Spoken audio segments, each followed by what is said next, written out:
Well, some good news for residents near Railway Avenue in Minot. The MI5 flood project is nearly 80% complete. Crews were out yesterday meeting with contractors that provided the pieces for the flood wall and ensuring that everything works near the Railway Avenue closure.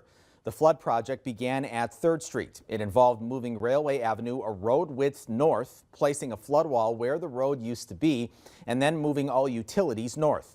Construction in the corridor began in 2022 and should be finished next year. Jason Sorensen, Minot Public Works Utilities Director, shared what needs to be completed for the road to officially open.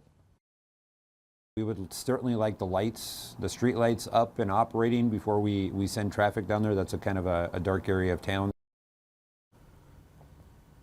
Railway Avenue is set to open for public traffic in November.